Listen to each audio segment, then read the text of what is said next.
Destaques do mercado agrícola com o Silmar César Miller, de volta a São Paulo. Bom dia, Silmar. Bem-vindo à quarta ou quinta, acho que é a quarta metrópole do mundo, a cidade de São Paulo. Bem-vindo. Bom dia. Meu caro Otávio, muito bom dia. Prazer estar de volta aqui, ao vivo e a cor. Não, ao vivo não, né? Estou em São Paulo, mas não estou ao vivo ainda. Mas talvez amanhã, se tiver o programa ao vivo, eu vou aí, tá, vir fazer companhia aí, com saudades aí da nossa redação. Venha, Bom, venha. Amanhã é feriado. Se você vier na sexta-feira. Amanhã é feriado, aniversário de São Paulo. Essa cidade que todos nós adotamos aqui. Eu que vim de fora, você que também veio de fora. Mas nós adotamos São Paulo, uma cidade que eu gosto muito, cidade que tem muita coisa boa, muita coisa boa. Silmar, vamos lá. Antes de comentar os outros assuntos, como é que está o mercado de commodities agrícolas e o mercado da economia nesta quarta-feira? Bom, o mercado de câmbio, o dólar voltando a cair, queda até forte, 0,9% agora, R$ 4,91 a cotação do mercado de câmbio aqui com o dólar americano. Mercado de ações se recuperando, subindo o índice Bovespa aqui 0,7% nesta quarta-feira. Lá fora, o petróleo subindo, de olho nessa questão lá de um ataque a um avião na fronteira com a Ucrânia. A Ucrânia derrubou um avião com prisioneiros russos, ou seja, está uma situação bastante crítica. O mercado de petróleo de olho no que acontece nessa região, mas que agora tendência de um recrudescimento lá nas hostilidades entre a Ucrânia e a Rússia. Petróleo reagindo já em parte em função disso, $80 o barril, bateu nos 80 novamente, alta de 0,6% nesse momento. Mercado de commodities agrícolas, soja continua subindo, já é o terceiro dia consecutivo, de olho aqui no que acontece no Brasil e América do Sul. Tem previsão de volta de tempo seco aqui no sul do Brasil, no Rio Grande do Sul, e também na Argentina, um momento crítico para a evolução das lavouras.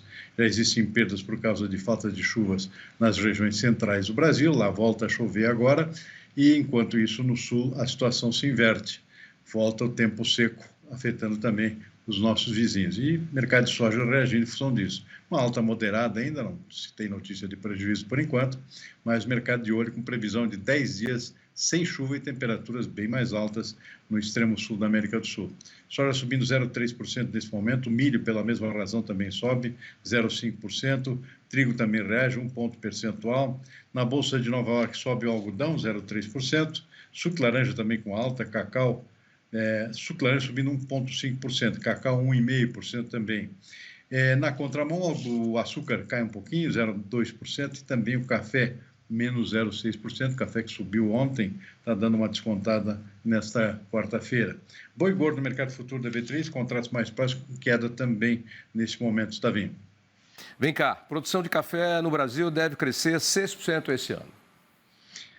A Conab fez uma atualização das suas estimativas para a safra desse ano, está prevendo aí um crescimento. Isso é um certo consenso que existe. O que diverge é os números. Os números da Conab são considerados muito conservadores, mas a tendência é de aumento, sim, da produção esse ano. Pelo menos, por enquanto, o cenário aponta para essa tendência. Agora, muita preocupação com o clima ainda, do que vem pela frente. A situação climática não está normal ainda nas zonas produtoras de café do sudeste brasileiro.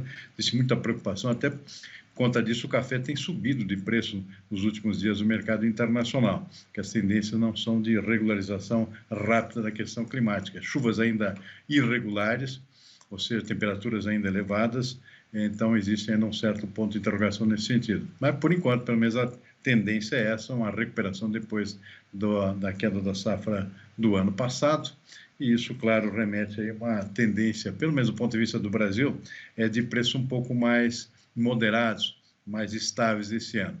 O que se tem aí como fatores que mexem com o mercado de café, preocupação logística, com a questão lá do Iêmen, que está afetando o transporte, a logística de transporte de café nessa região, e também a queda na produção no Vietnã daquele outro tipo de café, que é o café robusta, que é referência para o nosso conilon.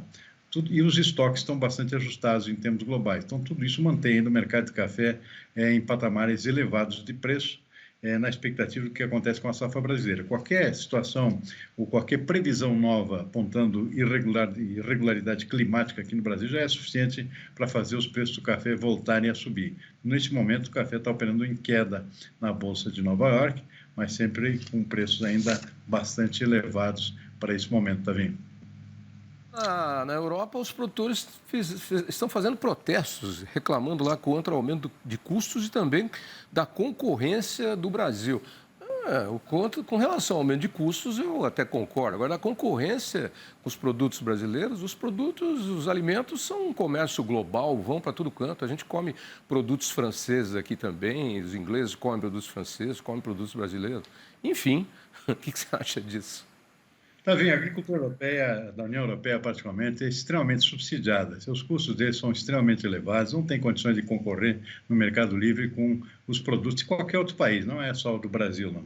Com os Estados Unidos também. Então, depende muito de subsídios. E os subsídios, até por função da crise econômica decorrente inicialmente por conta da Covid, depois por conta da guerra Ucrânia e Rússia, tudo fez com que os preços dos custos de produção saltassem muito. O preço dos combustíveis, a gente sente isso aqui também, o petróleo subiu de preço, gás que vinha da Rússia foi suspenso o abastecimento, tudo isso causou um aumento maior de custos na União Europeia, sem contar a questão tributária também. Então, tudo ficou mais caro e os subsídios foram sendo cortados aos poucos, até por conta dos orçamentos europeus, que não andam muito folgados, não. Então, a mudança gradual da política de subsídios da União Europeia. E aí, mais cedo ou mais tarde, certamente haveria essa revolta dos produtores. Tem um outro componente mais recente ainda, que é a questão da queda dos preços internacionais dos próprios produtos, o custo subindo e os preços dos produtos caindo, no caso do milho europeu, assim, o milho aqui no Brasil também vem sofrendo bastante por conta disso. Carne também caiu bastante de preço, então tudo isso vem afetando muito a rentabilidade dos criadores e dos produtores rurais da Europa. E aí, mais cedo ou mais tarde, ia ocorrer essa revolta que está acontecendo agora. Agora, isso já aponta para uma outra consequência também, que é bom ficar de olho. Adeus, União Europeia-Mercosul. Não vai sair. Não tem jeito. Primeiro, por conta da própria Argentina, que nem quer. Ou seja, só o Brasil aqui, o presidente Lula, que está atrás desse acordo com a União Europeia. Agora, você imagina eles lá já sofrendo a concorrência nossa, com custos aumentando e preços baixando por lá, não tem como os europeus toparem uma parceria que, para eles, sempre foi considerada prejudicial, porque nós somos muito mais competitivos que eles só conseguem competir por conta de subsídios. E era uma situação que era muito restrita à resistência da França, por exemplo, e da Irlanda, que são países que têm uma participação agrícola forte e não tinham condições de concorrer. Os alemães, não. Só que agora a situação pegou os alemães também de frente, estão sofrendo muito com os custos de produção, por conta lá do corte do gás e da questão da guerra da Ucrânia. Então, os produtores agrícolas alemães também se incorporaram a esses protestos. Então, adeus, tia Chica, acabou. Não tem como viabilizar mesmo. Aliás, por falar em preços, por aqui também as pessoas estão muito surpresas aí com preços de alimentos. E outros preços de modo geral. O governo do presidente Lula, inclusive, está estudando algumas medidas lá para tentar frear a alta da conta de luz, que está um Deus nos acuda. Quanto mais se apaga a luz em casa ou troca por lâmpada econômica, mais cara fica a sua energia elétrica. É um negócio impressionante, é assustador. E os preços de alimentos... Eu levei um susto hoje. Eu fui comprar 1 quilo de arroz, que eu compro de pouco, né? Eu e meu filho só, a gente come pouco. Comprar 1 quilo de arroz, R$ 9,00 no supermercado. Aí eu falei, ô louco, que é isso? Aí fui olhar um pacote de 5 quilos de arroz, R$ 45,00, 43, 46, dependendo do arroz.